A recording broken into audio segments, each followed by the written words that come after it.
Coming up on this week's show, why GameStop, Nokia and Blockbuster have been making the headlines. How to contact the space station with your C64. And we get the inside story of Turrican with Julian Eggebrecht.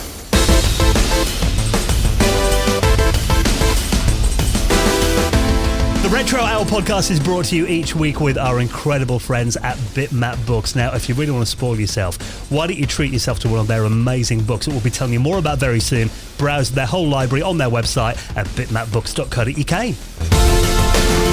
Hello and welcome to the Retro Hour podcast, episode number 261, your weekly dose of retro gaming and technology news with me, Dan Wood. Me, Ravi Abbott. And me, Joe Fox. And welcome to our first show of February. You know, actually, I was thinking before, you know, they often refer to that kind of classic cinema of, like, you know, the 1940s, 50s and 60s as the golden age of cinema. We like to talk about retro video games as the golden age of gaming. And actually, pretty much a lot of stuff we do in our lives is retro. I'm actually sat here drinking a nice beaker full of Cherryade right now. I've got a mini disc player in front of me as well. I'm sat in the retro cave right now, with all my retro games around me, funny enough. So on this show each week, we reminisce about the classic days of old school video games. And, I mean, there is quite a lot happening in the world of retro gaming that we bring you up to speed with every week. You know, new games released on classic systems, new versions of old hardware, and just really cool things that people are doing with retro computers and retro consoles. But this week as well, we have got the most incredible guest. Now, this is actually a story that we've been trying to get for a while because we have a lot of people, particularly in Europe, who want to know the story behind the Turrican series. And actually, it's quite timely because it just got a re-release on the PlayStation 4 and the Nintendo Switch in the Turrican Flashback compilation. So today, we're going to be joined by Julian Eggebrecht, who was the head and founder of Factor 5. Oh, God, it's so good to have Julian on because, you know, we love to talk about European gaming, and like Factor 5 were the key to European gaming. They brought out Turrican, which was just that kind of wonderful arcade feel and really actually made other people look up and take European gaming seriously. And they were based in Germany, and they worked really closely with Rainbow Arts as well, who were another legendary company. So we're going to get the story of those initial 3 Turrican games. And of course, we had the console ports as well. I mean, it came out on the C64, the Amiga, the Atari ST. But then we got, it was Mega Turrican on the Mega Drive and Super Turrican on the Super Nintendo. I couldn't really get those the wrong way around, could I? So we're going to find out how they went about developing for the consoles. And then, I mean, they had a really interesting history with Factor 5 because they moved from Germany over to America because they worked really closely with LucasArts, of course, on the Indiana Jones games, and then, later on in the late 90s, loads of Star Wars games on the consoles. Yeah, it's a really interesting story, and amazingly, they got into console streaming in the end as well. So they kind of managed to keep the company going, and actually there is now a Switch release of Turrican coming out and a PS4. Yeah, well, they're actually out now, because, I mean, I took my Switch to work today. I don't think my boss listens to this podcast, luckily. I probably spent about 4.5 hours playing it and didn't get anything done today. That was a good recovery there, that was. Wasn't even recovery, Next week, I don't think he listens. Yeah, so you know, they are really good versions as well. And there is more Turrican goodness on the way that we'll hear about with Julian very soon. But yeah, just such an interesting story, covering everything from those early Turrican games right through to the Star Wars stuff on the consoles. And like you said then, Ravi, it was actually Netflix that saved the company. So we'll hear more about that in the next 20 minutes when Julian Eggebrecht is going to be our guest very soon on the Retro Hour. Now, we have got some big stories to talk about this week. Let's go straight in, actually, with a Nintendo story. And someone has made the smallest real hardware N64 you will ever see. This is so cool. Ravi sent this over. This is by a YouTuber called G-Man Mods, who I've never heard of before. But he's got a lot of views, he's got a lot of followers, he's got 500,000 on this video already, and it's only been out a couple of weeks. But yeah, this is essentially a mini portable N64. I can't even describe what it looks like. It's literally like the size of an N64 cartridge, and it's real hardware that plays real N64 cartridges, which I absolutely love. It's not, you know, emulation or anything like that. And he's posted a 6-minute video on how he does it. It way over my head how he does it. All I know is he's made it out of Switch Joy-Cons, or he's at least used the buttons and the sticks from that, or just the analog sticks. I think the thing about this is it's insanely small. Like, you know, compared to the N64, the N64 wasn't small, was it? It wasn't not at all. No, he's crammed a load of stuff in here, and the way that he's actually done it is, it reminds me of when they first built computers, because it's like this kind of wire wrap style. You know, he's got all the components, shoved them in there, and then physically soldered them in and created this wire wrap. But actually, looking at it, he's put a little cartridge in there. Yeah, And it's about the size of the cartridge, isn't it? It's literally. But what I really like about it is if you see the reverse of it, it looks like a switch dock. You know, you plug your N64 cartridge in it, which I thought was really cool. But I'm interested. I don't think it will use the expansion pack games. I don't think it will be able to play like Majora's Mask and Donkey Kong 64. But I'm interested to see if there's a drift on the on the analog stick for the Joy-Con, if there's any drifting to the left on there or anything like that with it. But this is so cool. This is definitely something I would pick up. You know, it's mad to think, you know, someone can do this at home and like kind of 3D print it, create the whole case, get the whole thing going, get a little screen in there. It's just mad, isn't it, that you could do this in like 2021, and you know, this would be something that like Nintendo struggled to do back in the days. Yeah, absolutely. This, for me, it's just more of a reason for N64 just to do this N64 Mini. Just do it already. Like, this guy's got a real life N64 running on its own screen in the palm of your hand. Like, come on, Nintendo. Like, just do it. Because it does look like a squished Switch, doesn't it, really? It looks like if you'd, like half a Switch, really. It's got the screen in the middle, you've got the analog sticks either side of it, and then he's put like a little LCD screen in there as well. What I think is amazing, though, that when I first saw this, I was like, oh, yeah, it's going to be like a little FPGA emulation thing, you know, running it. But it's not. This is actually, it's kind of like split the N64 motherboard up and then joined it together inside this really small case.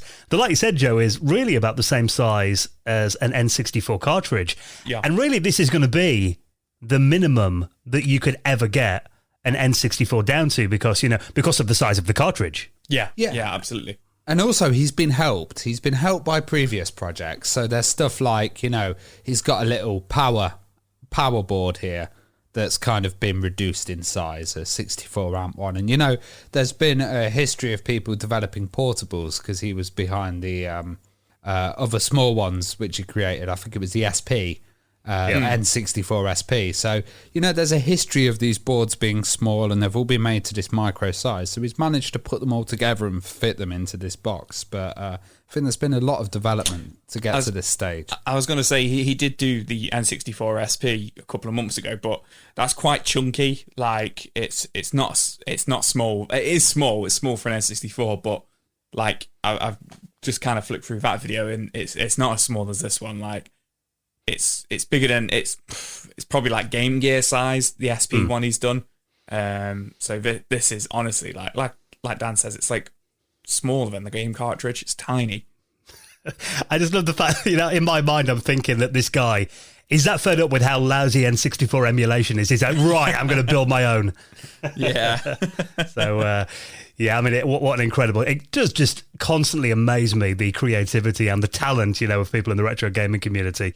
So definitely worth checking out that video. Of course, everything we talk about, it's all in our show notes on your podcast client or at theretrohour.com. Now, this next story, I must admit, made me feel rather thick when I heard about this last week. Because, I mean, we've been covering the demise of the game store, in particular GameStop in America, who, you know, last year tried to do that, you know, transforming a few of their stores into retro gaming lounges, you know, to try and get people back in there. Then obviously the pandemic struck and they're really struggling now. But then all of a sudden, their stock price actually went through the roof last week. And I know, Ravi, you've been keeping a close eye on this, because it's not just GameStop. There are also a few other companies from the past that seem to be getting propped up by people on Reddit who are investing in them. Yeah, I'm going to try and explain it, and I'm known worldwide for my business acumen, so this is going to be really accurate. We call him Ravi Sugar. Off the back of this, Ravi's going to be like, right, this is what you need to do in the stock market. Like, send me all your stocks. No, I've been looking at this, and The way I'm going to try and explain this. Simplify it, man. Because sorry if I get this up. Because when Dan said he feels thick, I feel thick on every bloody episode of this show. So okay, really simplify it. Ravi's the only smart one among us. So I'll simplify it. So, you know, GameStop, like you said, they were trying to kind of get people in. They were trying to turn it into this more of a destination venue. Mm-hmm. And then COVID struck, so people weren't buying games. Full stop. So what happens is when that happens, you get a lot of short sellers who basically go, oh, this company is going to go bankrupt. So we are going to buy loads of stock, short sell our stock and say, oh, okay, it's going to go bankrupt. So let's make a bit of money out of it going bankrupt. Now, what seemed to happen was, this is usually really predictable. What seemed to happen was the Reddit guys were like, no, we don't want GameStop to go bankrupt. So what we're going to do is all team together, put a little bit of money into the stocks and basically, well, a lot of money into the stocks and basically boost it. So what happened was all these kind of stock people and hedge fund people that were predicting GameStop to go down, suddenly all their predictions were completely wrong. And they lost £70 billion. And it's absolutely mental. And then this trend started happening with other stores. So Blockbuster, which remember, Blockbuster has one store in Bend, Oregon, went up 700%, which was just mad because people were like, just buy Blockbuster stock, just going crazy. And then Nokia as well. So I think, like, obviously this is a whole financial thing, but the interesting thing is the choice of companies here. And I think this is like, you know, people are saying, oh, these companies don't have value anymore. And this is kind of Reddit and the internet saying, actually, they do have a bit of a value. You know, it might be different to what you guys expect. And I was going to ask you guys, if you think there's a company in the UK, like, that would kind of Wimpy. do with one of these surgeons. Wimpy would be a perfect example. Everybody knows Wimpy. It was in America. That would be a perfect example. Wimpy, Maplin's. Yeah, Maplin's. Yeah, Woolworths. Yeah, Woolworths. Yeah, you know the thing that I don't get here. Now, I've been seeing this everywhere. Does this actually help the companies, though? No, I don't think it does, actually, because it's right. Because, you know, people, once you get to that level with all the stock, you have to sell it to someone, don't you? So even if you've made all this profit, who wants to buy GameStop stock at like $325 a share? I think it's more of a kind of a proving a point thing. There may be a few people that have made money on it, but I don't.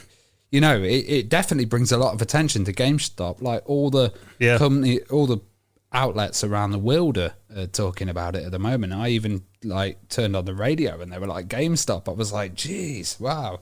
Because I've been seeing people saying, "Oh, that's it. GameStop is saved now thanks to Reddit." But then I've seen other angles on it where it was essentially, you know, a group of guys, well, quite a large community on Reddit who essentially wanting to stick it to the traders on Wall Street and, like, you know, show them up. Really, I think that's what it was. It was just like saying, you know, you guys don't think there's value in it. We think there's value in these nostalgic kind of things. And then just kind of showing that the system's a bit broken if this can happen, to be honest. I don't know the name of the guy, but didn't some billionaire Wall Street guy who's British went on like BBC News the other day and he was just like, you're ruining it for the billionaires, you're ruining it for us all. He was just like, you're just sat at home on your benefits while hardworking people like me are losing their money, and you just I think initially they went out and they did that with the companies, but then there's been a lot of stuff where like the app that they were using to buy the stock suddenly stopped letting them buy them. Is it Robin Hood or something? Trying to protect the investors rather than the public, and that's what really enraged people. But I think the main point for the Retro Hour is these are nostalgic companies and people are kind of bringing attention to them, which is pretty mad. And we're recording this on Saturday the 31st, and this is moving really fast, guys. Sunday the 31st of January. This is moving really fast. 2021. Yeah. So by the time this comes out, it could be completely different, and who knows which companies could come back. We should start some retro hour stock, shouldn't we? I just had this vision of, like, you know, the CEO of GameStop, like, waking up last Monday morning and be like, what the hell? Looking at his phone, it's gone up, like, you know, 2,000% overnight or something. Commodore, where are you, man? Commodore, come on. I think there is actually, isn't there a Commodore that make mobile phones or something somewhere in Europe? Because you know, Magnavox or something could go huge. Who knows? Well, the power of the internet. So, yeah, like you said, definitely an interesting story, something we haven't seen before. So we'll keep an eye on that developing story. Now, I know you're eager to talk about this one, Joe, because it is all about your favourite game of all time. Well, one of your favourite games of all time.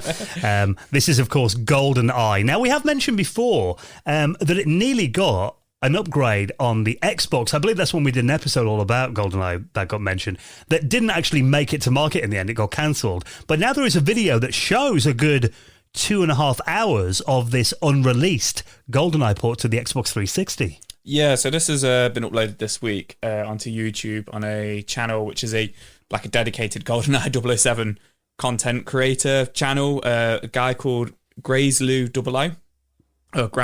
00, sorry.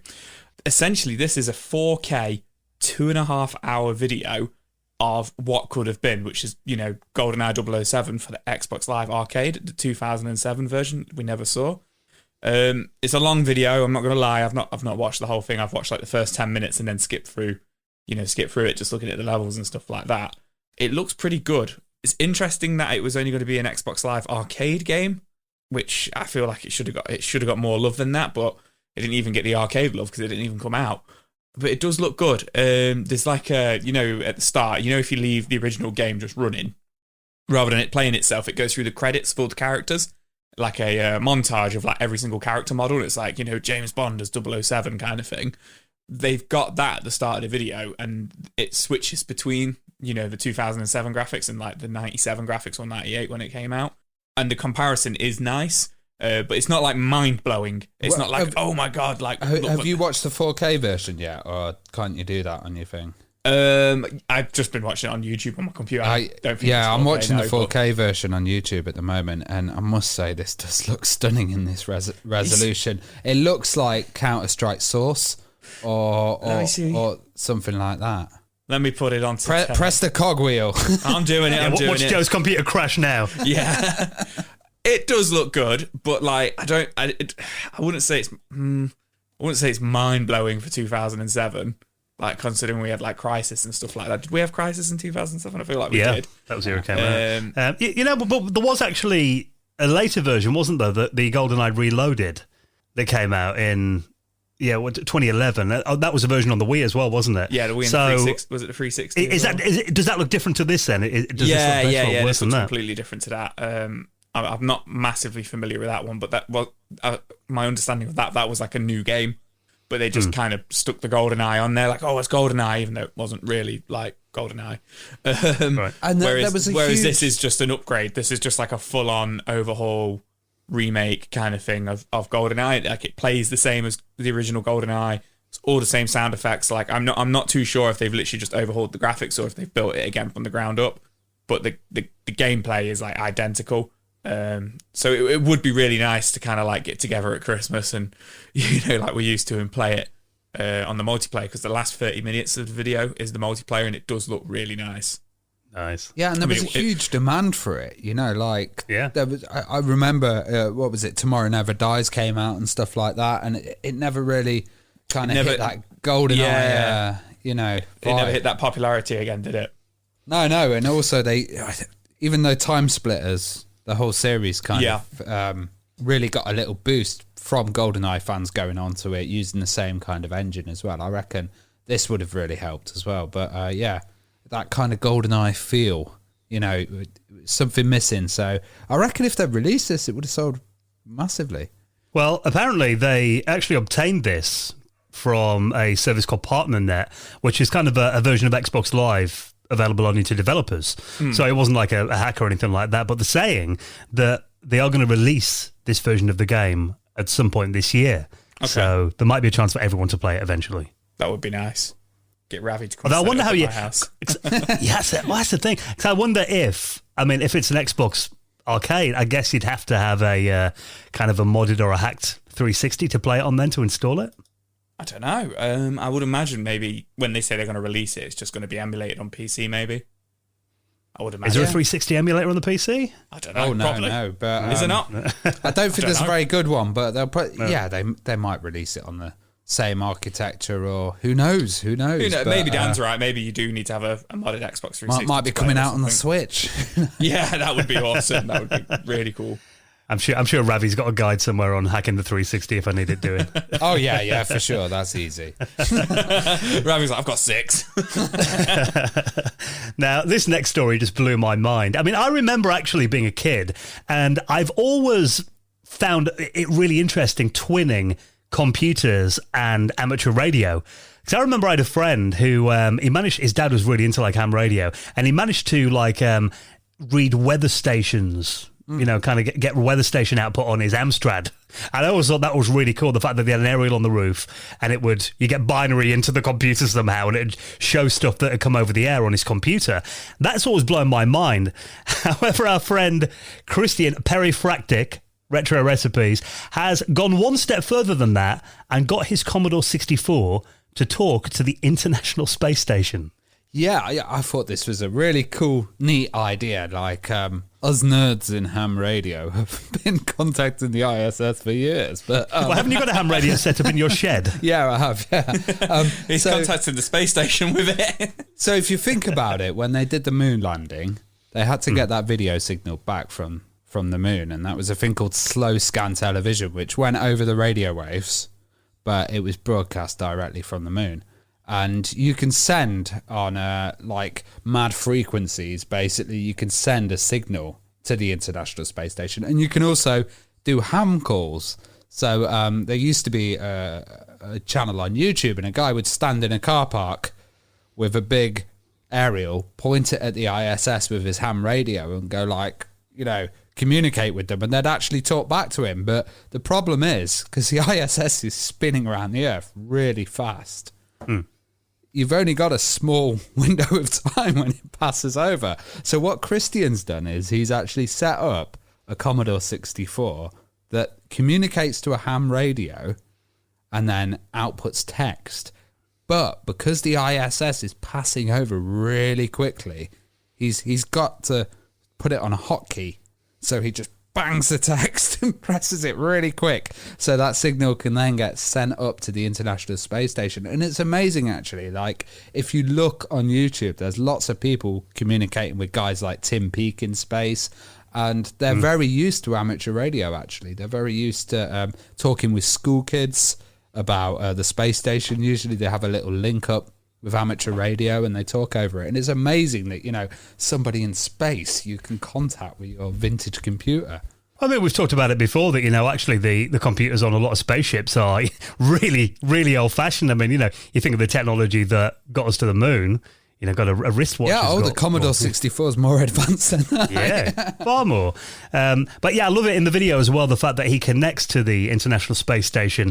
And it's kind of like dialing into a bulletin board, isn't it? It actually, identifies itself that you're connected. And then when he does get the message to it, it actually rebroadcasts it back to Earth as well. The text that he put, sent from a Commodore 64. And then I guess that would have got sent to any terminal that was listening around the world. Yeah, and basically they have a ham aerial on there. And that recently, transceiver, so you can send up and receive down. And that recently got upgraded as well. So that might have really helped. But also there are ham radio satellites throughout the whole atmosphere. So you can kind of contact ham radio satellites, send stuff up into space and send it back. And I just love kind of stuff like that. And, to think they're probably the luckiest buggers in the world right now, aren't they? They're in isolation. they're floating around carefree, and no corona up there. Yeah, but they ain't got an N64 Mini. Oh, true. I bet Ravi's bought a big extension lead of Amazon to drag his 64 out to the ham radio this weekend. Oh, yeah. Well, one thing I want to do is when they landed on the moon, they placed a tiny mirror on the moon and they fire a laser back at the mirror and then back to measure the distance the moon is actually out, and I want to give that a go one day. And I just need to get a huge laser. Just got a very bright light on your phone. That'll be next. I'm sure you've got one from your Raven days somewhere. I'm sure. Ravi's just starting to sound like an evil genius, like in his shed. And then I want a death ray.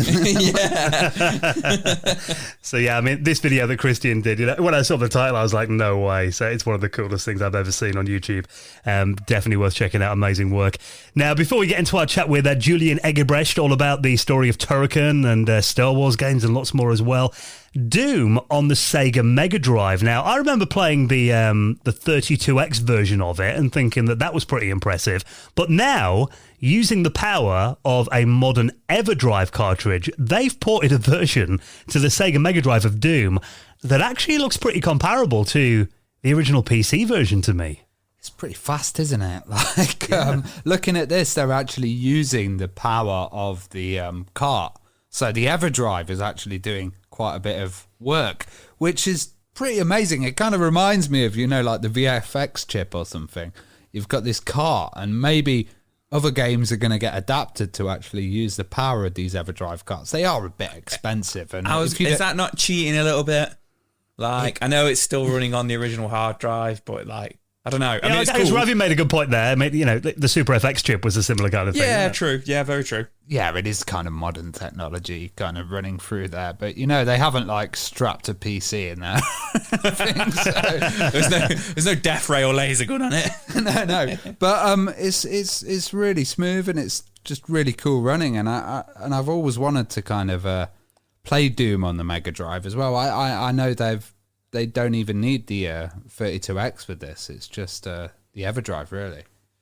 Well, this looks a lot better than the 32X version. And, I mean, they've got it running at a stable 30 frames a second, which, for a 3D shooting game on a Mega Drive that is pretty impressive. Yeah, and we interviewed Janelle Jacraze as well, and she was developing the Doom port, and she remembers telling us about how kind of rushed it was. And, they really didn't have the time to optimize that game or anything. So it's good to see kind of a complete, really fast version with all textures, floors, and all enemies and sprites as well. Yeah, we just need them to redo the 3DO version next, don't we? Yeah. Get a good one on there as well. So imagine if you'd have saw this back in 1995. I remember, being an Amiga user then, seeing Doom running. I've talked about it before in my local branch of Ryman, the Stationers, where I'd go on a Saturday afternoon to check out all the hot new games. There must have been some guy in there who was like a massive gamer. He'd always have them running on the PCs in there, but I never thought that the Mega Drive could do anything like this. I mean, everyone's got to check this video out. It's just mind-blowing they've managed to port it that well. I just imagine going into a stationery shop and seeing all these demons getting killed and miniguns. Can I Kids buying back to school. Yeah. Yeah, it's that old lady's looking over the top of the shelves of A4 paper like raised eyebrows. What's going on over there? It was a bit like that, actually. I didn't dream it. This definitely happened. So, we'll keep an eye on that Doom running on the Mega Drive on the newest EverDrive cartridge. Definitely worth a look in. Now, before we get into our chat with Julian Eggebrecht, let's just give a massive thank you to our incredible sponsor, our friends at Bitmap Books. Now, we've talked about their new Game Boy The Box Art collection recently, which is available now from their website, bitmapbooks.co.uk. But actually, they've got plenty of other games. If the weather's a bit drab and dark at the moment, it's that time of year when you need a bit of cheering up. So why don't you treat yourself? I mean, they've got some incredible books on here. I know you're a massive fan of the Sega Master System Visual Compendium book, Joe. Yeah, man. I got this a couple of years ago. This is a really, really cool book. I'm a simple man with simple pleasures, but the aesthetic of it is absolutely beautiful. But yeah, man, you get 420 pages here of pixel art with interviews from, the original developers, all about the games. It's got over 150 games here as well, with information all about them. And literally, just you've got all the box art in here, you've got pixel art, and then you've also, what I really like as well, you've got original packaging for the accessories and stuff. And in the middle, there's full pull-outs. It's like an A4 book, but you can just you pull out into A3 posters and stuff like that. It's just an awesome book. Dan actually got me this for Christmas a couple of years ago, and it was a wicked present. And I always find myself reading over it when I'm meant to be working. Well, I've found a really interesting one as well, which is called Generation 64, and it's about how the Commodore 64 inspired a generation of Swedish gamers. And, it's covering gamers, artists, musicians, crackers, programmers, and how they went on to form some of the big companies, like the developer DICE actually came out of Sweden. And amazingly, it's got an introduction by Chuck Peddle. And it just looks like a fantastic little book. And I really kind of want to delve into this because, this episode we're talking about European gaming. And you can't get more European than Swedish C64 developers, can you? And of course, their latest book, Game Boy, the Box Art Collection, which is a real celebration of Nintendo's monochrome marvel. And you can order all these books. Why don't you treat yourself? And of course, you'll be helping out the podcast by doing it by heading to their website, bitmapbooks.co.uk. Now, of course, we have a Patreon running as well. We're actually getting set to record this week our latest episode of our patrons' exclusive podcast, The Retro Hour After Hours. And we've been playing games that we chose for each other, and we're going to give them a little review this week. Now, no spoilers, but I know, Rav, you spent a good few hours today playing a couple of games that we've suggested to you, haven't you? You know what? It was really nice because it was like, I've been set to play these games as a task, and I've kind of sat down and played them and spent time and focused on the intros and the outros and stuff, and really just soaked it in. So it's nice, and I love setting games for you guys as well because I can't wait to hear what your reactions are.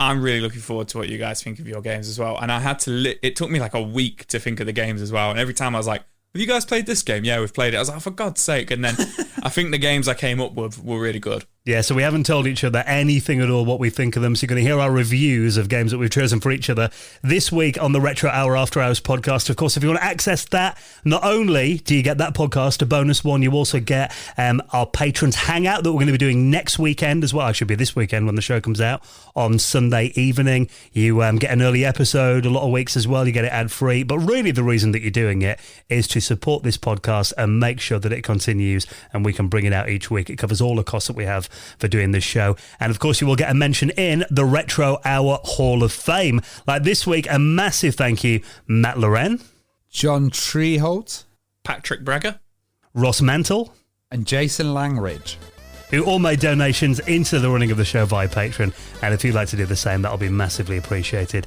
at theretrohour.com.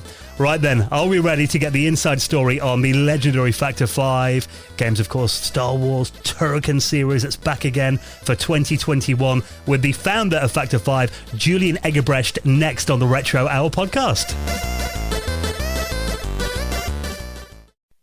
Welcome to Turrican.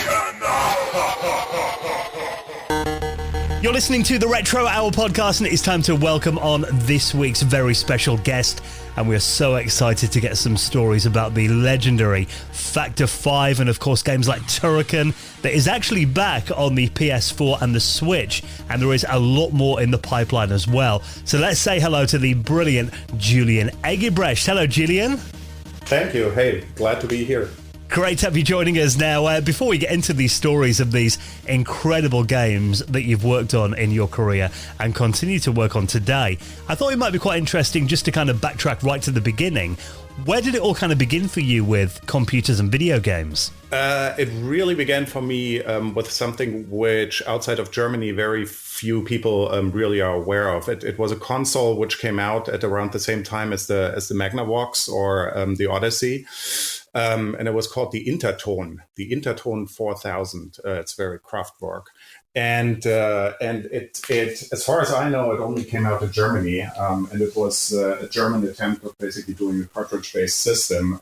Came out in the, I believe, 76, 77, something around that time. And by 79, actually, quite a few people had it in Germany. So it actually was for a brief time until Atari came along with the 2600. It was probably the most popular console there. And lo and behold, a friend of my parents who was babysitting me, well, I wasn't a baby, I was a teenager, obviously, or basically entering the teenage years. But my parents were traveling, and he basically was looking after me for the 2 weeks while they were traveling. And he had an Interton 4000, and I completely fell for the thing. And was absolutely addicted to it. It had the typical variations, as you can imagine, at the time of combat, Outlaw, essentially clones of all of that stuff, the Atari systems and most of the other Pong variants, of course, all of that good stuff. But I got completely hooked. And with that, then, of course, my next step was logically, I believe in 81, I got a Atari VCS, a 2600, with the hideously expensive cartridges back then in Europe. And because I came from Atari, I entered home computers with the Atari 8-bit, which is a little bit unusual. Because obviously the Speccy wasn't a thing ever, or the ZX81, they never really caught on in Germany. In Germany, it was a little bit weird. It was Atari 8-bit and TI, the Texas Instruments, and at the time until Commodore then completely took over with the VIC-20 and the Commodore 64. But yeah, so that was my entry point, and the Atari 8-bit computer really got me into thinking about, hey, maybe you can do this stuff yourself, or basically find friends. And of course, then, I mean, it's been a few decades, so I guess we can mention it. Then, of course, piracy comes along. Yeah, and you meet a lot of people. You swap the discs with, and some of those people actually are not only in it for pirating the games, but basically genuinely interested in how does this machine work and everything. And that got me going. And by the end of the 80s, the whole thing was really underway. So you were really into the kind of hacking and demo scene culture as well. Were you guys like sharing discs in the playground then, or how were you getting hold of these things? It's not so much playground. I'm older than you think. Yeah. So I was 11 in 1980. That dates me quite a bit. But yeah, that means so pretty much the explosion of the home computers in the 80s was really my teenage years. And it's less the playground, it's more the high school or basically school backyard where we were swapping discs. And then what was interesting about it is you suddenly meet a ton of other people. And the main meeting grounds, at least in Germany, I don't know if it was the same in the UK, the main meeting grounds were actually the major department stores in the center of the cities. Right, because they usually had basically a computer division, or basically a computer department, home computer department, and that's where after school everybody from all of the different schools actually who was into this stuff was meeting, and then swapping discs and things like that. And the interesting thing was that the perfectly adult salespeople, of course, they were completely in on the whole thing and were actually themselves copying the discs and swapping the discs and being part of the scene as well. I funnily remember a few of those guys. So yeah, that was the typical thing for. I think I've heard the stories of my Factor 5 colleagues and co-founders Thomas Engel and Holger Schmidt as well, and it was exactly the same for them in Cologne, whereas I grew up in a small town called Hildesheim. But we all kind of gelled with other people who were interested in the hobby, and with that, you suddenly also had people who were programming, and I guess we all were kind of lucky. I mean, the people who came as programming groups and as hacker groups out of the whole thing, we were just lucky that we were friends with other talented people, be it artists or be it coders. Well, Factor 5 was formed in 1987. Give us a bit of background on how the company was formed and what kind of the mission was back then. Yeah, the company was really formed in 1993. The original Factor 5 team, or basically the Factor 5 very, very beginnings, started already in 87, actually in Cologne. And it was really just Achim Moller at the time, who was part of, or basically who was the main thinker behind the Light Circle.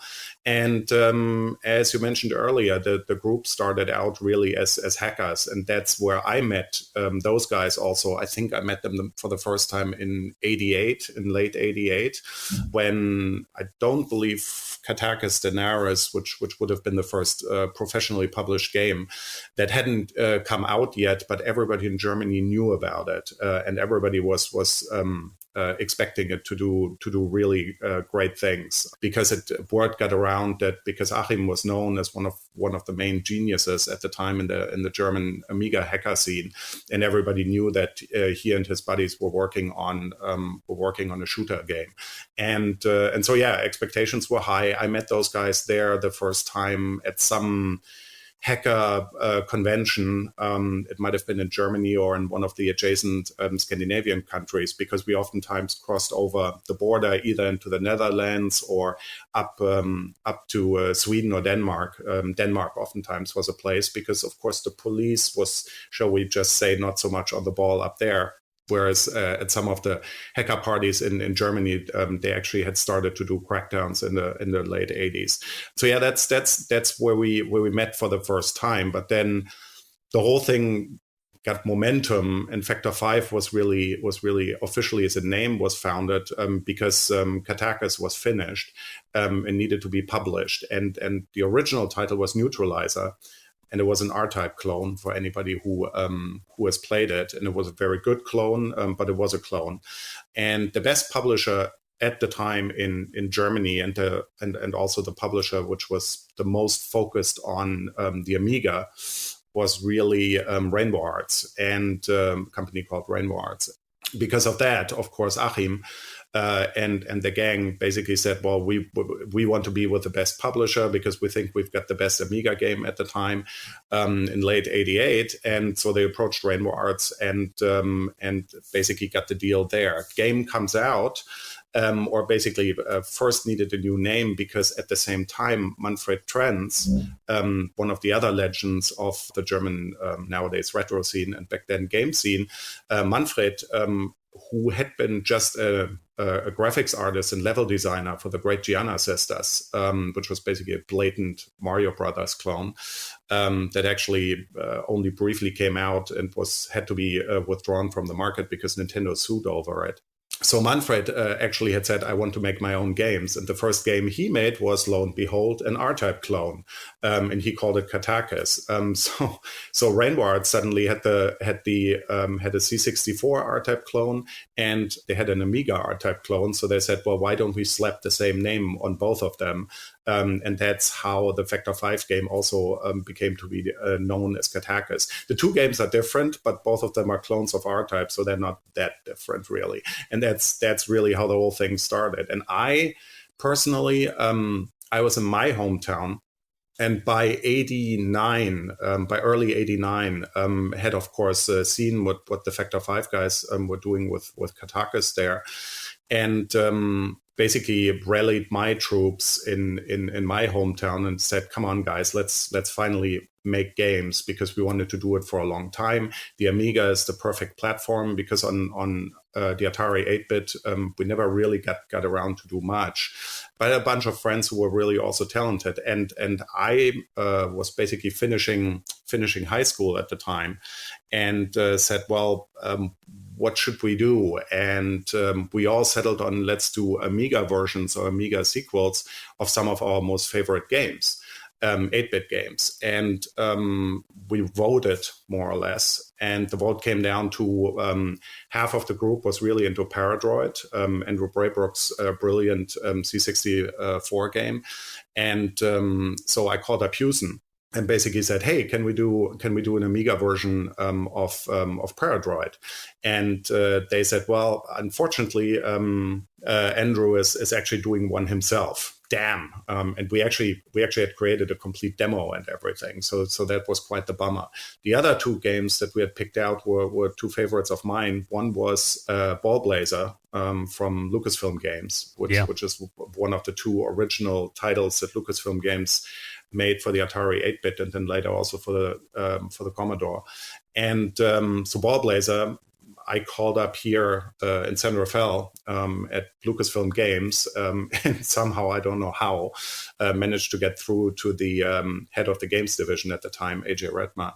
And we talked for probably half an hour or so.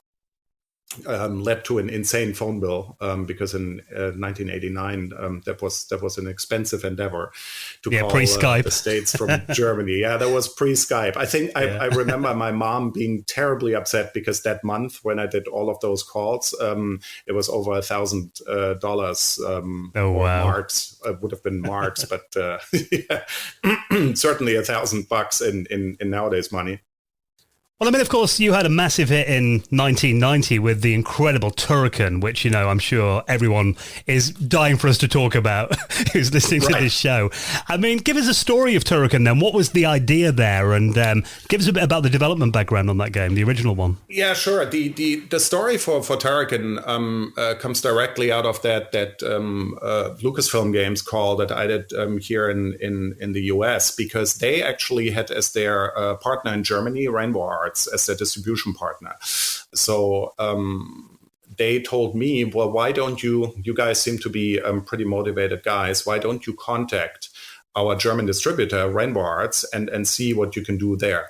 I did that. I called them up, and they said, well, why don't you come by and show us what you have in Düsseldorf? So that was, I immediately next day drove down to Düsseldorf, and basically that was in the summer of 89, got to meet everybody at Rainbow Arts. I already knew the rest of the Factor 5 gang, of course, at the time, but I was introduced to Manfred Trenz and Chris Hulsbeck, our musician at the time. So met all of these guys, and we all clicked really, really well. And then 2 months later, a producer who was supposed to basically work and start, he came from one of the German computer game magazines, was supposed to start at Rainbow Arts, and he dropped out at the last moment, Heinrich Lehnhardt. And so he dropped out, and they suddenly were short one producer, and the company was expanding and working on a ton of games. So they asked me, well, why don't you start? You know your games. You are doing your own games with your group. Why don't you start as a producer director here? Because we could really use you. And I had been there for a number of times. At the time, I had flown over with one of the other producers over to Skywalker Ranch here in California, and had visited Lucas. So it made a lot of sense. So in October, November of 89, I packed my bags, moved to Düsseldorf, and started at Rainbow Arts. It was right when the Berlin Wall was actually opening. I remember I was driving down the Autobahn right when the first East Germans were basically driving over the border for the first time. So I started at Rainbow Arts, and of course the first time, so I immediately clicked really, really well with Manfred and with Chris. And Manfred had been working for about 4 months at that time, on 4 or 5 months on a tech demo, or basically a technical challenge, because he had done Katakis first. And then his next big goal was that he wanted to get on the C64 scrolling in all directions going, because that was a lot of the game development back in those days was driven by technical achievements. If you could do smooth scrolling in one direction, well, that lends itself to certain game types. If you can do smooth scrolling in all directions, you can do a different game type. I mean, a lot of people always say, well, wasn't it that Turrican came about because you guys looked at Metroid and then basically wanted to do a Metroid-like game? That's not really how it happened. It was this challenge of nobody really had done on the C64 technologically what Manfred wanted to do there, basically scrolling in all directions. Now, ironically, at the same time, the Factor 5 guys were challenged with the same thing on the Amiga, because on the Amiga, you had really nice vertical scrolling, horizontal scrolling games, but you had practically nothing which had figured out a way to really scroll in all directions and do it at arcade speeds, 50 hertz or 60 hertz. So unbeknownst to each other, actually, Holger Schmidt and Achim Moller, mainly Holger actually, were working on the Factor 5 side on the very same technical problem that Manfred was working on the C64. And when I started at Rainbow Arts, that tech demo was just about done, and the game behind it needed to be done. And Manfred didn't have a producer and Holger didn't have a producer. So they basically threw the project to me because they said, well, you're the newbie, but that's why you probably will get along well with Manfred, who had a relatively prickly nature.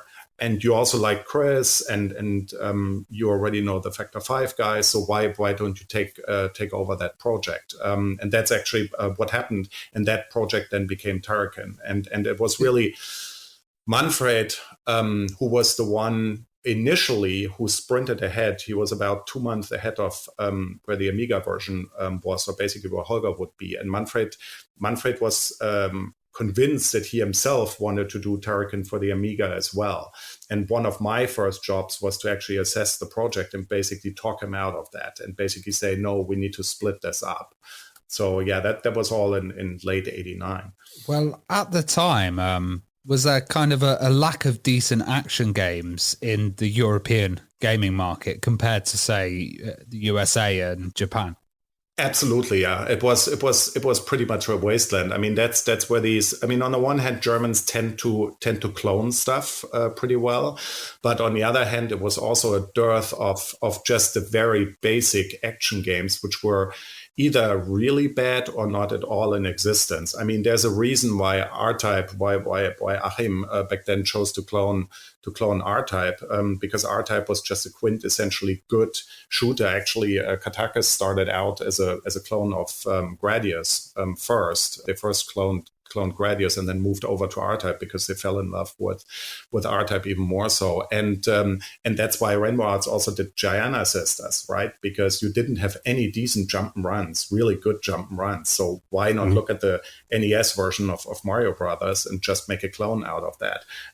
Partially the problem was really that the Atari ST had taken off in the UK very, very much. And so all of the UK game development, 16-bit game development, was focusing relatively heavily on the ST. And there was a real lack of games because the Amiga started out strong with an assortment of games from Electronic Arts, amongst others Marble Madness in the beginning, but then the Amiga pretty quickly in the US completely tapered off. And so, especially in the field of action games, there wasn't anything good around. And that's what triggered all of this development, because the Amiga was selling well in Germany. In the UK, I mean, nowadays people oftentimes forget that, but it took much longer in the UK to basically become big than it did in Germany. Germany was about a year ahead in terms of Amiga sales. And that's really the niche that we jumped into and wanted to jump into. Well, Turrican 2 is many people's favourite game in the series. And that was one we got to find out a bit more about the character as well, you know, that it was called Bren McQuire, and he had a bit of a backstory as well. I mean, tell us a bit about coming up with the story and how you wanted to improve on the original game.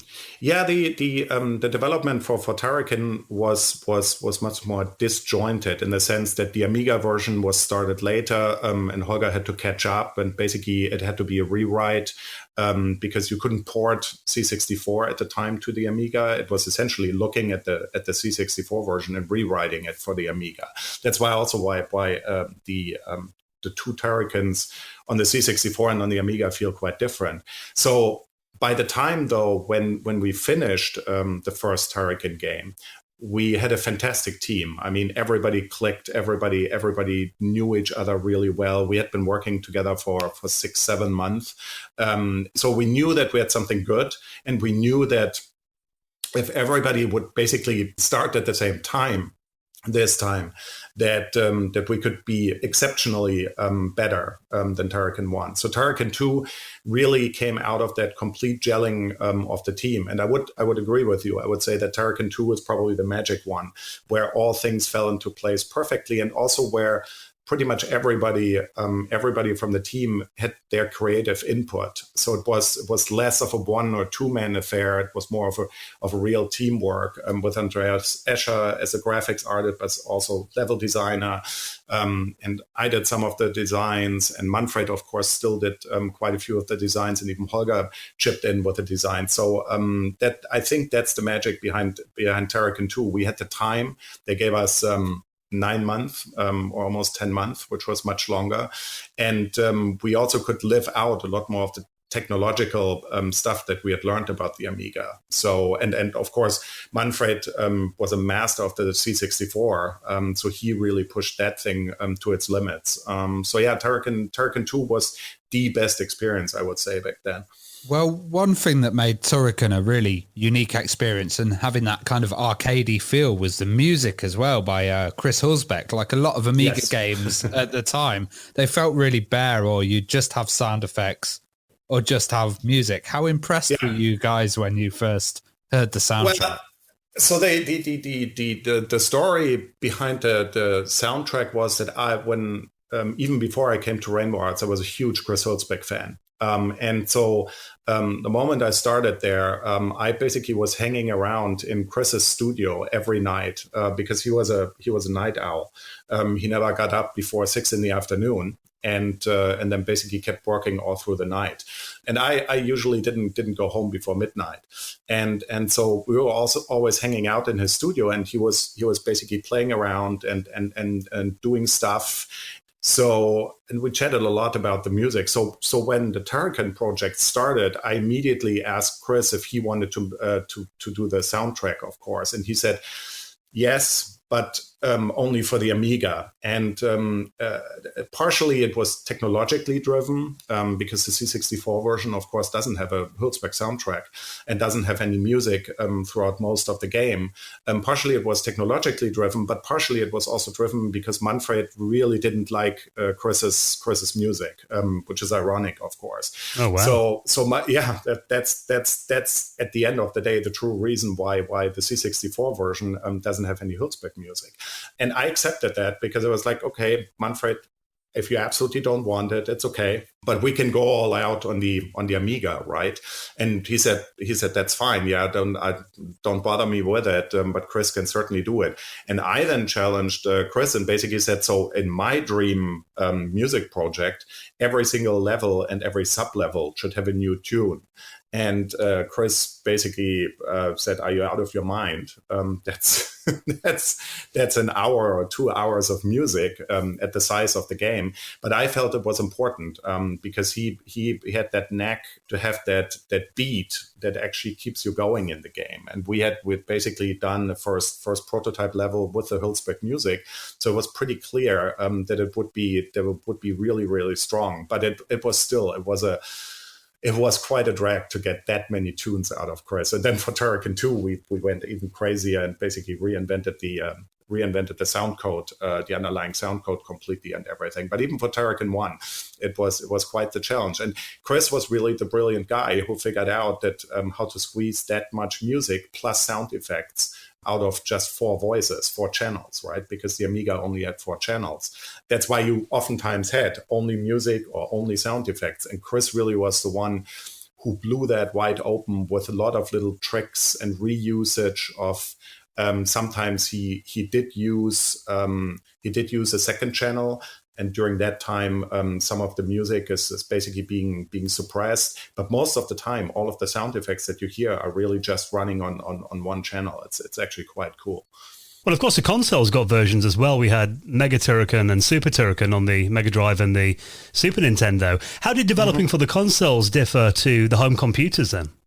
It was very freeing, I would say, because we always did our own development systems, basically both the software as well as the hardware. And that's actually where the third Factor 5 partner, Thomas Engel, came in, because he was initially our tools programmer. He then took on the hard task of doing Turrican and Turrican 2 for the Atari ST, because nobody else wanted to do the Atari ST. So Thomas was the one who said, all right, I'll do it. Can't be that hard. And actually he did fantastic versions for the Atari ST. But Thomas really was the one who did all of the software in our development systems. And we had a friend at the German Secret Service, in the hardware division of the German Secret Service. And he was the one who built our hardware. And he basically built cross-development systems. So even when we were doing the Amiga version of Turrican 2, for example, the actual development, the code writing and the compilation and everything, or the assembly, is being done on the PC on 486s at the time. And then it's basically sent over to the Amiga. as a destination system, which at the time was radically new. I mean, most people were still working on the Amiga itself, which of course makes it much harder for development. So when we decided together with Rainbow Arts that we would do console Turricans, that's when we gave a Sega Genesis or Mega Drive and a Super Nintendo to our friend in the Secret Service. He reverse engineered the hardware with the tools that they have there, and then basically built development kits for us, and we were able to use our own development environment, which helped a lot because the development environments back then that Nintendo gave you or that Sega gave you were pretty rudimentary and not very good. So I think one of the strengths that we had right from the beginning there was that we could work in a way that we are used to, and that immediately freed everybody up. I mean, Chris had kind of a learning curve with FM sound because he'd never done FM sound, and I think that's one of the interesting things about Mega Turrican. It's probably the only time that he's ever done a true synthesizer sound chip sound as opposed to a sample sound chip sound on the consoles. But in terms of us and what we could do with the CPU power and with the GPU power, we were ecstatic. It was great. The catch really, or the only catch was the size of the cartridges. That was nasty. Because for Super Turrican, for example, Rainbow Arts, in the middle of the development, suddenly told us that the game couldn't be 8 megabits. And just to put things into perspective, when we were doing Super Turrican, most people already had moved on to 16 megabits. It was basically the time of Street Fighter 2. And suddenly they came in right in the middle of the project and said, well, you can only have 4 megabits. You have to shrink the game down because we were using 6 at the time. You have to shrink the game down, which then led nowadays in the special edition, or basically in the collector's edition, we've got the director's cut, which is the original 6 megabit version of Super Turrican. So that was tough. Mega Turrican was a little bit better in the sense that Mega Turrican had 8 megabits. So we could do more there. But the memory limitations, that was the only thing. Everything else was fantastic about the consoles. Turrican 3 had a bit of a troubled history, I hear. It had, yes. Well, Turrican 3 really is Mega Turrican. So the way it worked was that we were starting out on the Amiga with the whole concept of what you nowadays know as Mega Turrican. Basically, the certainly Bionic Commando inspired a little bit the plasma rope. We wanted to play around with physics a little bit. And Castlevania, actually, the whip in Castlevania 4 was also a big inspiration. So we started out on the Amiga with it, got it to a prototype stage. Thomas actually was the one who was the programmer behind it. And then Rainbow Arts said, well, we don't know. The Amiga seems to be going downhill. And we're talking about 1992 here, late 1992. And of course, the Amiga was going downhill at the time. And so they said, well, why don't you move it over to the Mega Drive and basically create the game there? So we actually did that, did the complete Turrican 3 as Mega Turrican. And then when we were about 80% done or something, we were approached by a bunch of friends who had teamed up with Chris Hülsbeck and had founded a company called Kaiko. And the Kaiko guys and we were really close friends. We were spending a ton of time together. And they, especially their lead programmer, were in dire financial straits. And they needed a project and an easy project. So they approached Rainbow Arts and basically said, well, could we do Turrican 3 because the Factor 5s are now completely focusing on consoles? And Rainbow Arts said, well, yeah, if it's, since you guys are not charging that much money, we're not sure that it will still be viable on the Amiga, but essentially you're so cheap, why don't you do it? We heard about that and then basically said, well, why don't we make it easier here? So we're willing to give those guys our source code from the Mega Drive, and they basically have to focus. They get the playability for free because the playability is completely from the Mega Drive because it's the same CPU as the Amiga, and they can completely focus on figuring out the graphical and the sound tricks. Because it was, of course, quite daunting to take our Mega Turrican and basically get it onto the Amiga.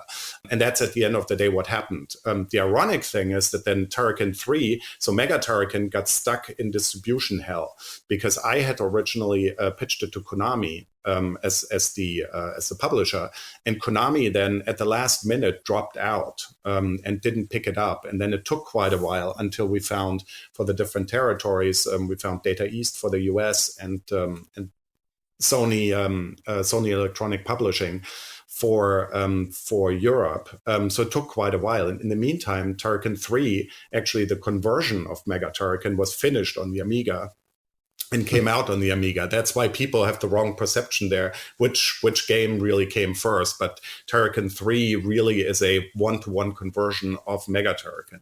Well, I even heard there's going to be a 3D version of Turrican called Tornado at one stage. What kind of happened with that? Yeah, of course. I mean, in the later years, we did. So when we were on the run up to the GameCube launch, especially for the initial Space World demos, when we showed the early demo version of Rogue Leader, we actually had two games in development at the time. It was Rogue Leader on the one side, which was basically Rogue Squadron 2. And on the other hand, we wanted to do a character shooter, which was inspired by Turrican at least. And that was called Tornado. The main character's weapon, because we didn't want to do the flash beam, was basically a very Thor-like inspired hammer. That's why it was called Tornado. And we had also a demo together where basically the main character was crossing the Golden Gate Bridge, and there were a bunch of cars coming towards you, and you had to blow a ton of stuff up and everything. It was actually pretty cool. And we submitted both demos to Nintendo for consideration to show at the Space World unveiling. And of course, Nintendo being hot for, oh my God, we need something besides Luigi's Mansion, they chose to show only Rogue Leader, or basically the Rogue Squadron Next Generation demo, which is kind of a bummer. And then, of course, that got so much exposure that at the end of the day, the Tornado project, unfortunately, just we didn't ever cancel it officially, but it just fell asleep. Let's call it that way. The other one, which we did actually, which was much more promising, we did a White Room demo, which I think one of our level designers and basically the project lead for that project, which would have been Turrican 3D, posted recently a capture on YouTube. So you should be able to find that. Matthias Worch, he's with all of us at Epic these days. And Matthias actually, he had a really neat take. It would have been a very acrobatic take on Turrican, but otherwise really, really true to the original games. So the exploratory nature and everything, especially of Turrican 2. And we had that going as a so-called white box demo for the PlayStation 3 as a follow-on to Lair. Unfortunately, we tried to find a publisher for it, and nobody was really enthused about the Turrican name at the time. We were in discussions with Ubisoft about it, but it never happened. But that one is pretty cool. So look it up on YouTube if you get the chance to.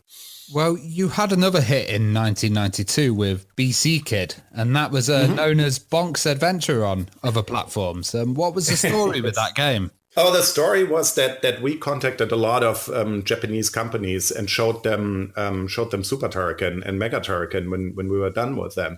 And one of the companies, I already mentioned Konami. The other company was Hudson Soft, and we loved Hudson Soft because all of us were huge PC Engine TurboGrafx 16 fans. So we all had imported PC engines from Japan, and we constantly imported games from there.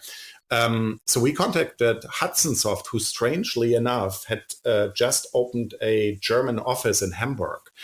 And those guys wanted to work.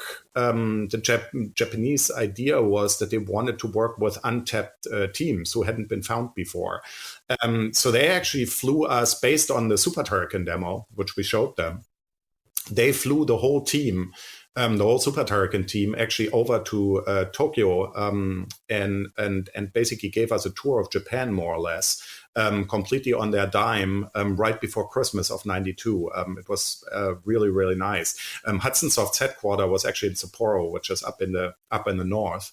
It was a beautiful trip. So we saw Sapporo and for the first time really experienced the whole Japanese culture, which then many times afterwards, of course, with Space World and Tokyo Game Show we did. But that was the first trip, and it was really magical. And they showed us everything. At the time, Hudson Soft was a major player because they had developed the PC Engine hardware. NEC had distributed it, but Hudson Soft had really developed the hardware and were developing a lot of the games for it. And that relationship with Hudson Soft really was what led to BC Kit, because they said, well, we want to do something on the Amiga. And my favorite project would have been Bomberman, because I'm the biggest Bomberman fan to this day, and always love to play it with friends, especially Bomberman 93 on the PC Engine. And so we pitched for Bomberman, but unfortunately they already had signed somebody else, another team which did Bomberman for the Amiga. So their second most successful title was BC Kit, or Bonk's Adventure, as you knew it. And we loved that. I mean, it never was as good as Mario Brothers, but it was a really decent and very unique jump and run. So we said, yeah, right. Why don't we do that for the Amiga? It would be a lot of fun. And it turned out to be a lot of fun, yeah. And I loved that game. But I remember at the time when BC Kid came out, there was also Chuck Rock 2, Son of Chuck, that seemed very similar. And they came out around the same time. And was there any crossover there, or was that kind of pure coincidence? No. I mean, we knew the core design guys at the time and over the years, but I don't think, I think that came out of nowhere. I think their game was actually more inspired by Joe and Mac from Data East. Remember that one? Right. Yeah, Joe and Mac was that had more the graphical style and had, so I think core design was probably more inspired by that. Well, why did the company set up in America as well? Well, I had the connection with Lucasfilm Games and then later LucasArts, obviously, since I was at Skywalker here the first time in '89. And it was always a dream for us to work with Lucas, of course. And we kept in touch.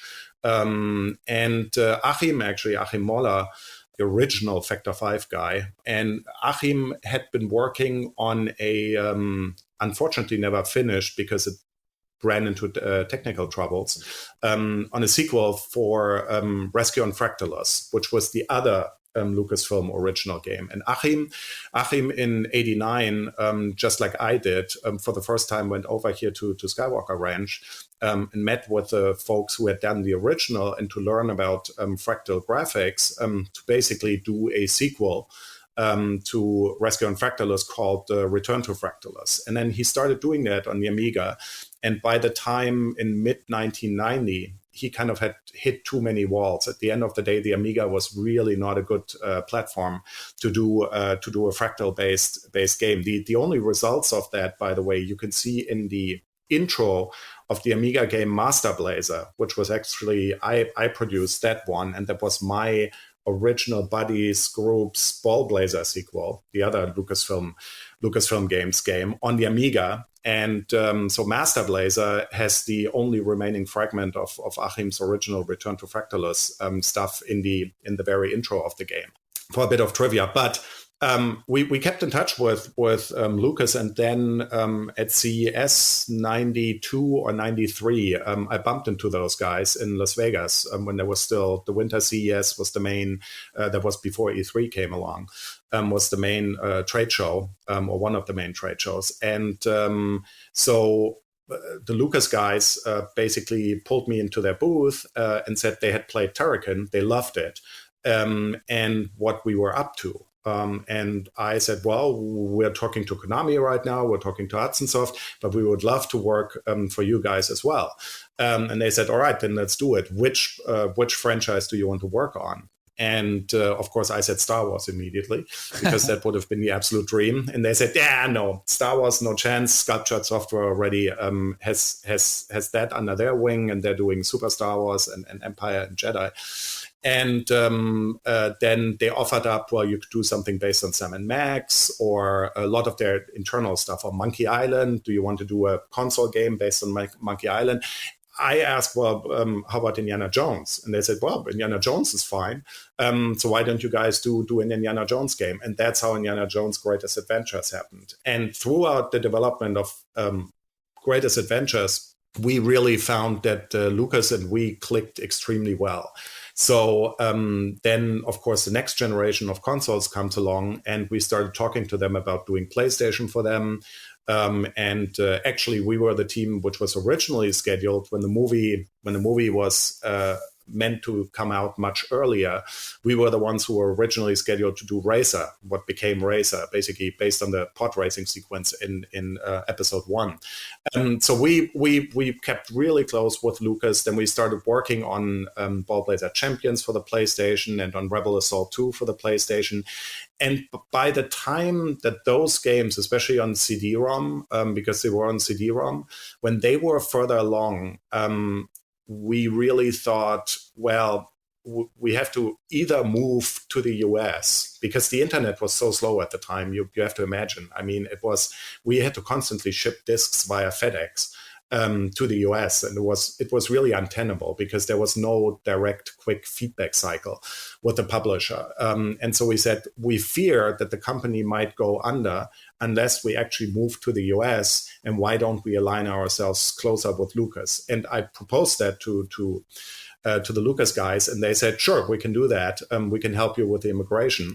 And do you have the whole team on board? Unfortunately, Achim at that point in time jumped off the ship for a few years because he wasn't willing to move to California. But everybody else said, sure, why not? And we packed up our bags. And then in May of 1996, we made the move with most people over here to San Rafael, right around the corner from Skywalker Ranch. And the rest is kind of history. And then we of course started working. We finished Ball Blazer. We finished Rebel Assault 2. Rebel Assault 2 was really successful and showed that we kind of could handle the Star Wars franchise.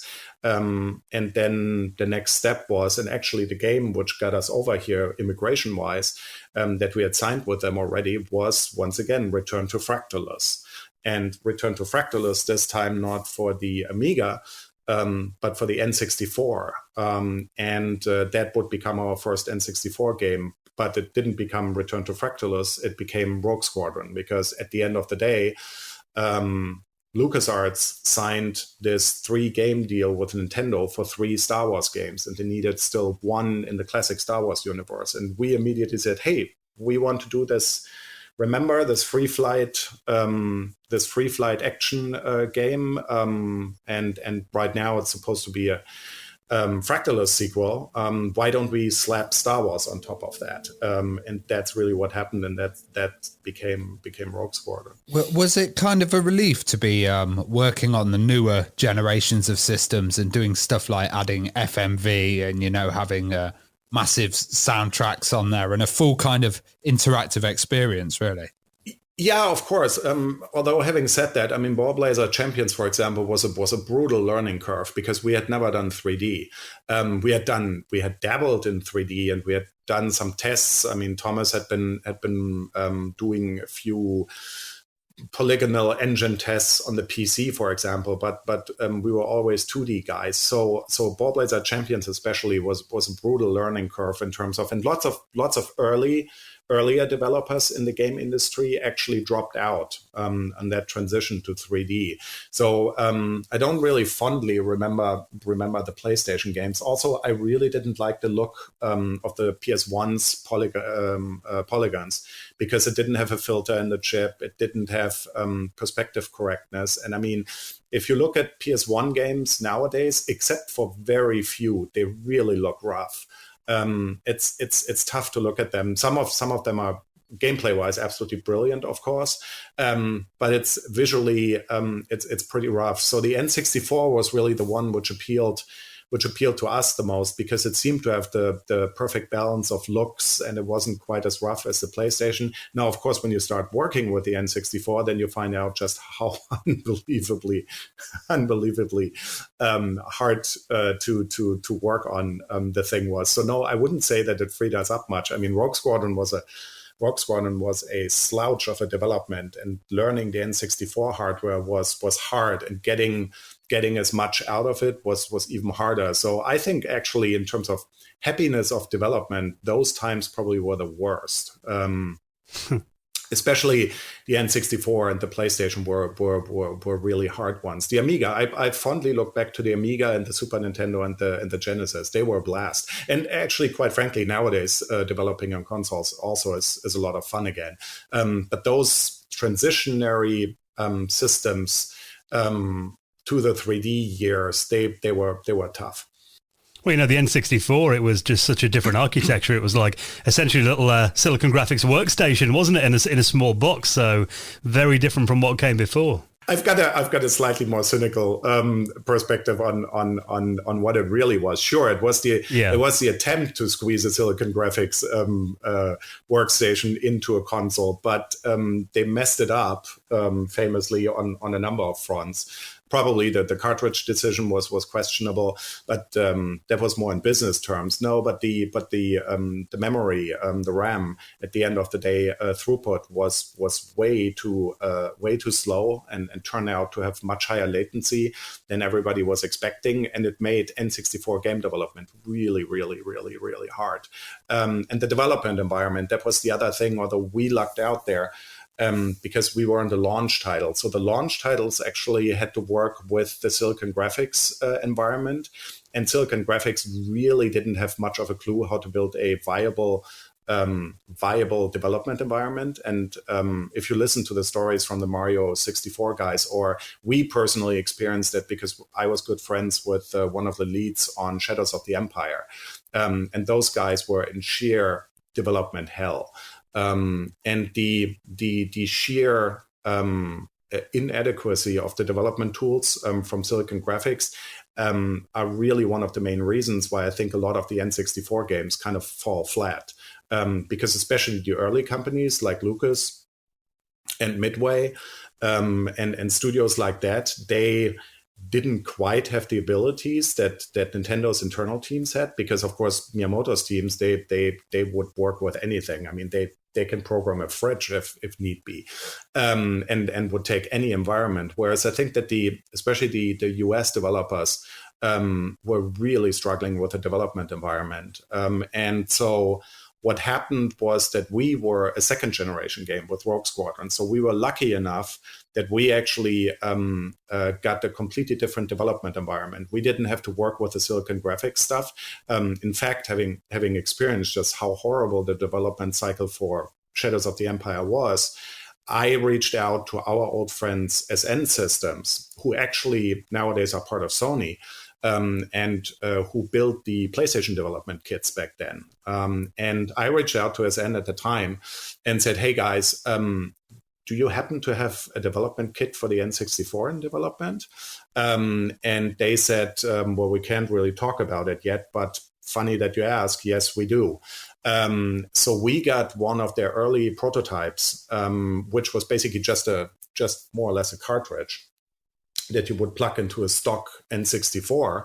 And then you could use your PC, your regular PC, I think at the time it must have been Pentiums, to basically do your development, just like you would do game development for PlayStation, or game development like we had done for the Mega Drive and for in fact, we even got some of our tools, carried over some of our tools, because the SN systems guys were nice enough to work with us on that. So we had a functionally 100 times better development environment for Rogue Squadron and for our subsequent N64 games than that first generation group had. And that certainly played a role why our games are probably seen nowadays as technically more advanced on the N64, because the development environment made a lot of a difference there.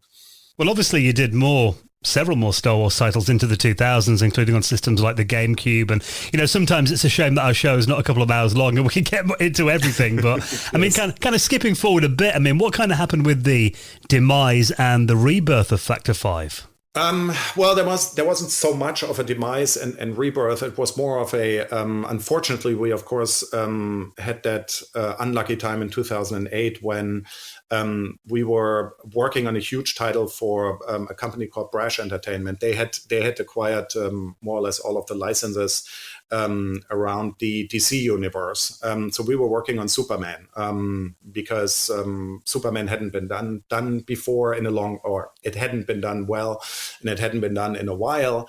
It made a lot of sense because we wanted to do open world gameplay, which originally was even the intent for Lair and then never happened for Lair. But we really, really wanted to do open world gameplay.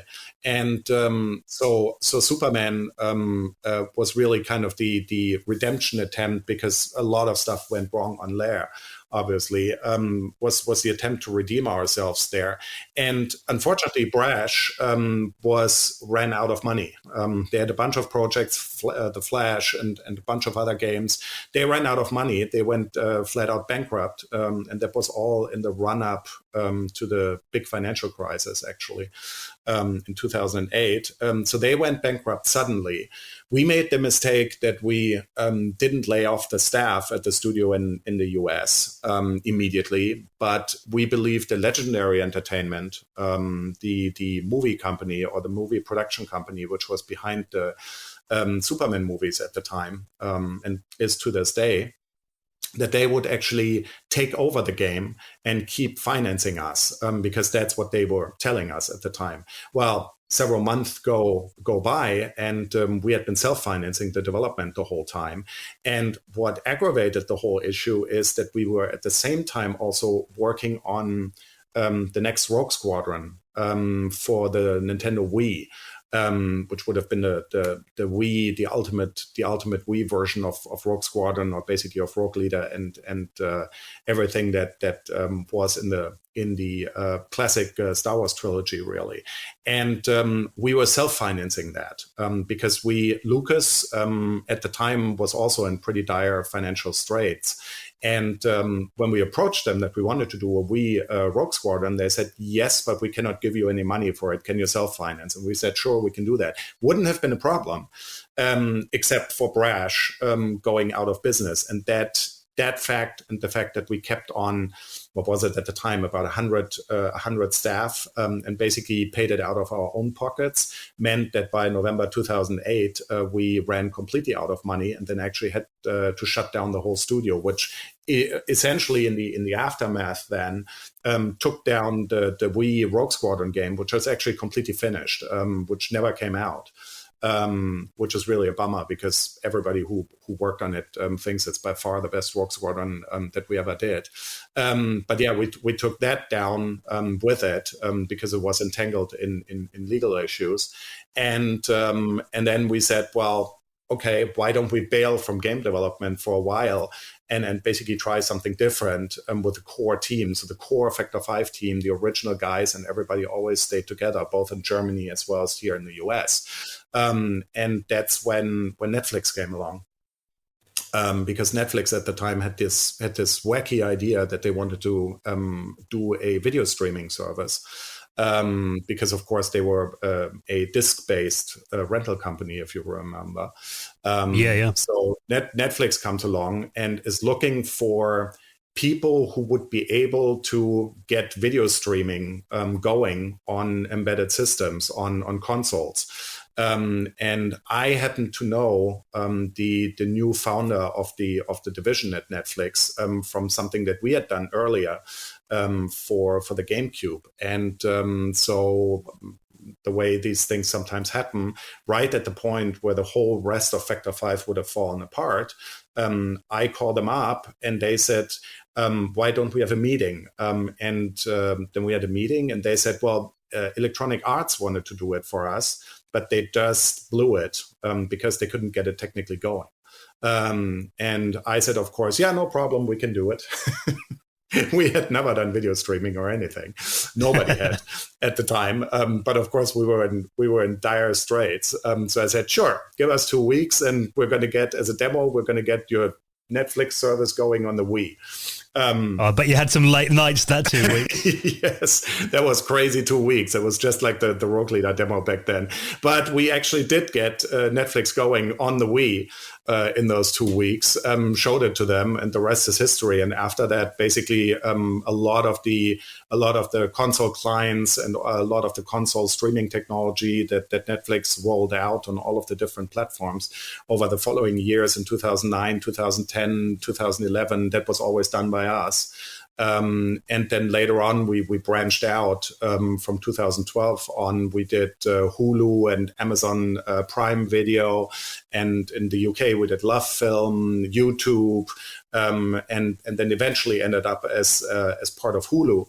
With Hulu Germany and Hulu West Coast here, which in reality was really just Factor 5. We just always exchanged the nameplate on the door. So that's what we were up to almost throughout the whole last decade. Well, that was an awesome bit of kind of morphing and saving yourself there. But now it's a pivot. Yeah, it's a pivot. You could say that. But nowadays, you're also bringing Turrican back. So Turrican Flashback is on the PS4 and Switch. Can you tell us about how this came about and what we can expect? Yeah. So we had, of course, the biggest fan base for Turrican is in Germany, I would say. And we had somebody, the co-founder of Strictly Limited Games, and their label, the other label is In Games. Strictly Limited contacted me and basically said, hey, it's 30 years in 2020. So why is there nothing coming with Turrican? And we had the lucky coincidence was that we had finally figured out all of the rights issues a few years earlier. So finally, because that was the problem why we couldn't do all that much with Turrican before.